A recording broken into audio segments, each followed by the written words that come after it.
అంతర్జాతీయ criminal court ICC నుండి వైదొలుగుతున్నట్లు ప్రకటించిన 3 ఆఫ్రికన్ దేశాలు ఏవి? మాలి, బుర్కినా ఫాసో మరియు నైజర్. అంతర్జాతీయ క్రిమినల్ కోర్టు నుండి బుర్కినా ఫాసో, మాలి మరియు నైజర్ దేశాలు వైదొలగాలని నిర్ణయాన్ని తీసుకున్నాయి. భారతదేశం యూకే సంబంధాలను మరింతగా పెంపొందించినందుకు 2025 సెప్టెంబర్లో బ్రిటిష్ ప్రధానమంత్రి కీర్ స్టార్మర్కు ఏ గౌరవం లభించింది? Living bridge award.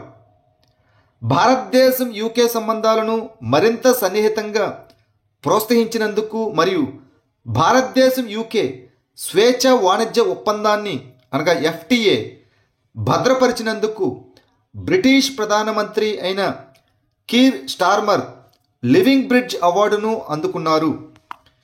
విదేశీ, కామన్వెల్త్ మరియు అభివృద్ధి కార్యాలయంలో ఇండో పసిఫిక్ కోసం భారత సంతతికి చెందిన మంత్రి సిమా మల్హోత్రా ఈ అవార్డును ఆయన తరపున స్వీకరించారు. UNEP young champions of the earth award 2025 అందుకున్న భారతీయుడు ఎవరు? జినాలి మోడీ. ఐక్యరాజ్యసమితి పర్యావరణ కార్యక్రమం UNEP భారతదేశం, కెన్యా మరియు యునైటెడ్ స్టేట్స్ నుండి ఆవిష్కర్తలను గుర్తిస్తూ 2025 young champions of the earth అవార్డును ప్రకటించింది. అరటి పంట వ్యర్థాల నుండి పర్యావరణ అనుకూల తోలును ఉత్పత్తి చేయడం, నీటి వినియోగం, రసాయన కాలుష్యం మరియు కార్బన్ ఉద్గారాలను తగ్గించడం, బానోఫి లెదర్ను స్థాపించినందుకు జినాలి మోడీ భారతదేశం 2025 UNEP young champions of the earth అవార్డును గెలుచుకున్నారు. 2022-23 సంవత్సరానికి రాష్ట్ర ఆర్థిక అంశాలపై కాగ్ నివేదిక ప్రకారం ఫైనాన్షియల్ ఇయర్ 2023లో అత్యధిక రెవెన్యూ మిగులును నమోదు చేసిన రాష్ట్రం ఏది? ఉత్తరప్రదేశ్. సెప్టెంబర్ 2025లో భారత కంట్రోలర్ మరియు ఆడిటర్ జనరల్ కాగు రాష్ట్ర ఆర్థికాలు 2022-23 దశాబ్ద విశ్లేషణ అనే నివేదికను విడుదల చేసింది. ఇందులో ఉత్తరప్రదేశ్ 37,000 కోట్లతో అగ్రస్థానంలో ఉంది. ఇతర మిగులు రాష్ట్రాలలో గుజరాత్, ఒడిస్సా, జార్ఖండ్, కర్ణాటక, తెలంగాణలు నిలిచాయి. ఇందులో ఆంధ్రప్రదేశ్ అత్యధిక లోటుతో ఉంది. కొన్ని రాష్ట్రాలు సొంత పన్ను మరియు పన్నేతర ఆదాయాన్ని పెంచుకున్నాయి. అవి హర్యానా అత్యధికంగా ఉంది, 2వ స్థానంలో తెలంగాణ, 3వ స్థానంలో మహారాష్ట్ర మరియు గుజరాత్ రాష్ట్రాలు తర్వాత స్థానాలు నిలిచాయి. 58 సంవత్సరాల తర్వాత ఐక్యరాజ్యసమితి సర్వసభ్య సమావేశంలో చేరినటువంటి దేశం ఏది? సిరియా. 58 సంవత్సరాల తర్వాత 2025 సెప్టెంబర్లో సిరియా దేశం ఐక్యరాజ్యసమితి సర్వసభ్య సమావేశంకు తిరిగి వచ్చింది. ఈ ముఖ్యమైన సంఘటన UNGA యొక్క 80వ సమావేశంలో జరిగింది. కొత్త సిరియన్ అధ్యక్షుడైన అహ్మద్ అల్ షరా చారిత్రాత్మక ప్రసంగం చేశారు. మొరాకోలో టాటా అడ్వాన్స్డ్ సిస్టమ్స్ డిఫెన్స్ ప్లాంట్ను ప్రారంభించిన భారత మంత్రి ఎవరు? రాజ్నాథ్ సింగ్.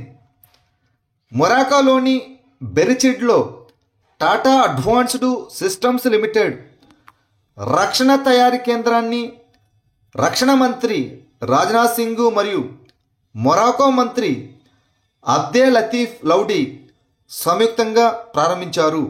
సెప్టెంబర్ 23, 2025 నాటికి 7 సంవత్సరాలు పూర్తి చేసుకున్న ప్రపంచంలోని అతిపెద్ద ప్రభుత్వ నిధులతో కూడిన ఆరోగ్య బీమా పథకం ఏది?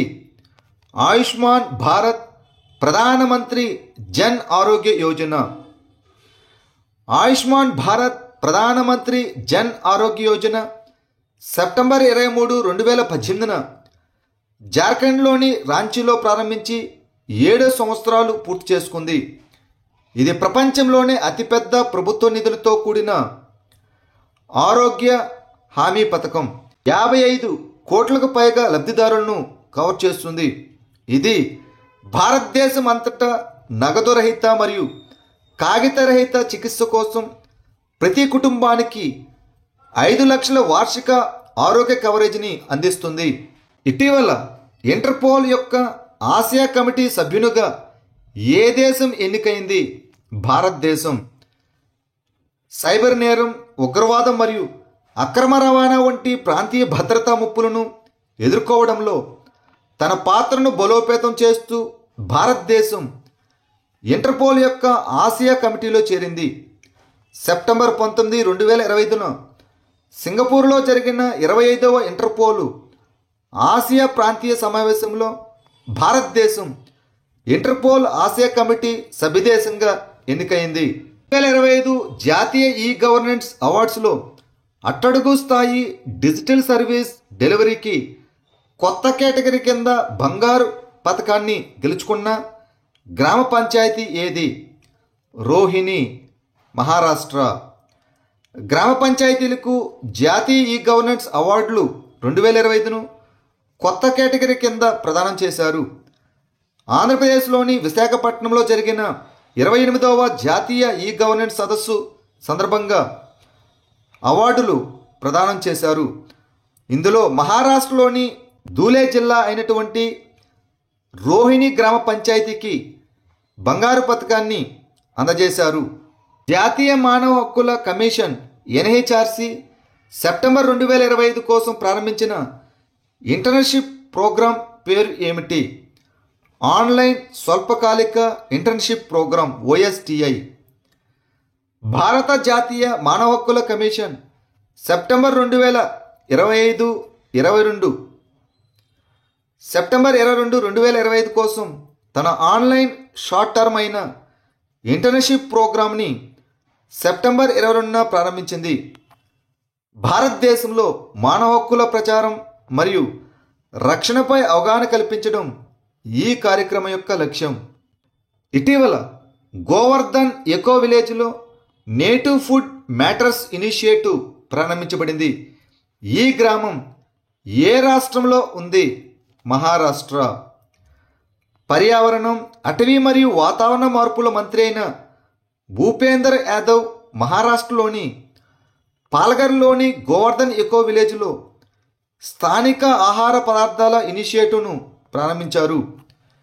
మెరుగైన ఆహారం మరియు పర్యావరణ ప్రయోజనాల కోసం మిల్లెట్లు వంటి సాంప్రదాయ ధాన్యాలను పునరుద్ధరించడంపై ఈ ఇనిషియేటివ్ దృష్టి పెడుతుంది. శ్రీమతి వందన గుప్తా ఇటీవల ఏ పదవిని చేపట్టారు? Controller general of communication accounts CGCA. Shrimati Vandana Gupta ఇటీవల న్యూఢిల్లీలో controller general of communication accounts పదవిని చేపట్టారు. ఆమె సెప్టెంబర్ 22, 2025న ఈ పదవిని చేపట్టారు. Shrimati Vandana Gupta 1990 batch Indian post and telecommunication accounts and finance service అధికారి. ఉత్తరప్రదేశ్ ప్రభుత్వం ఏ ప్రాంతంలో కుల ప్రస్తావనపై పూర్తి నిషేధం విధించింది? పోలీసు రికార్డులు మరియు ప్రజా స్థలాలు. పోలీసు రికార్డులు, రాజకీయ ర్యాలీలు, వాహనాలు మరియు సైన్ బోర్డులతో సహా అనేక బహిరంగ ప్రదేశాల్లో కులాన్ని ప్రస్తావించడాన్ని ఉత్తరప్రదేశ్ ప్రభుత్వం పూర్తిగా నిషేధించింది. అలహాబాద్ హైకోర్టు తీర్పు తర్వాత సెప్టెంబర్ 2025లో ఈ సమగ్ర ఆదేశం జారీ చేయబడింది. అహ్మద్నగర్ రైల్వే స్టేషన్ ఇది మహారాష్ట్రలో ఉంటుంది. దీని యొక్క కొత్త పేరు ఏమిటి? అహల్యనగర్. అహ్మదాబాద్ నగర్ రైల్వే స్టేషన్కు కొత్త పేరు అహల్యనగర్. లోకమాతాదేవి అహల్యభాయ్ హోల్కర్కు నివాళిగా భారత రైల్వే అధికారికంగా ఈ స్టేషన్ పేరును మార్చింది. పాపికొండ జాతీయ ఉద్యానవనం ఏ రాష్ట్రంలో ఉంది? ఆంధ్రప్రదేశ్. ఆంధ్రప్రదేశ్లోని తూర్పు కనుమల్లోని పాపికొండ జాతీయ ఉద్యానవనంలో 3 జాతులు మినర్వరియా కళింగ, స్పిరోథెకా మస్కేయి మరియు హెమిడాక్టిలిస్ కంగెరెన్సెస్ ఈ 3 జాతులు ఆంధ్రప్రదేశ్లో మొదటిసారిగా నమోదు చేయబడ్డాయి. వరల్డ్ ఫుడ్ ఇండియా 2025ను ఏ మంత్రిత్వ శాఖ నిర్వహిస్తుంది? ఫుడ్ ప్రాసెసింగ్ పరిశ్రమల మంత్రిత్వ శాఖ.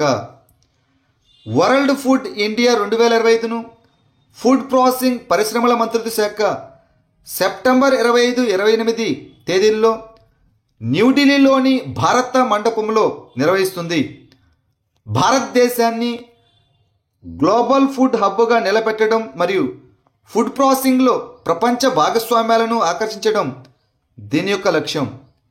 ఈ WFI 2025 కోసం భాగస్వామ్య దేశాలైన న్యూజిలాండు మరియు సౌదీ అరేబియా, అదేవిధంగా ఫోకస్ దేశాలు వచ్చేసి జపాను, UAE, వియత్నాం మరియు రష్యా దేశాలు. భారతదేశంలో అతిపెద్ద స్కూల్ హ్యాకథాన్ అయిన వికసిత్ భారత్ బిల్డ్థాన్ 2025ను ఏ మంత్రిత్వ శాఖ ప్రారంభించింది? విద్యా మంత్రిత్వ శాఖ, ద మినిస్ట్రీ ఆఫ్ ఎడ్యుకేషన్. కేంద్ర విద్యామంత్రి శ్రీ ధర్మేంద్ర ప్రధాన్ భారతదేశంలోనే అతిపెద్ద స్కూల్ హ్యాకథాన్ అయిన వికసిత్ భారత్ బిల్డ్థాన్ 2025ను ప్రారంభించారు. దీనిని విద్యా మంత్రిత్వ శాఖలోని పాఠశాల విద్య అండ్ అక్షరాస్యత విభాగం, అటల్ ఇన్నోవేషన్ మిషన్, నీతి ఆయోగ్ మరియు AICTEలతో కలిసి నిర్వహిస్తున్నారు. ఆవిష్కరణ మరియు వ్యవస్థాపకతను నిర్మించడానికి ఏ రాష్ట్ర ప్రభుత్వం స్థానిక ఆర్థిక వ్యవస్థ యాక్సలరేటర్ కార్యక్రమాన్ని అనగా లీప్ను ప్రారంభించింది? కర్ణాటక. కర్ణాటక ప్రభుత్వం 5 సంవత్సరాల పాటు 1000 కోట్ల పెట్టుబడితో లీప్ అనే కార్యక్రమాన్ని ప్రారంభించింది.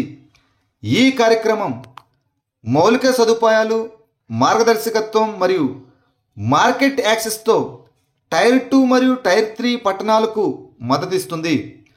కర్ణాటక 3P వ్యూహాన్ని అనుసరిస్తుంది, అనగా ప్రజలు, విధానం మరియు భాగస్వామ్యం.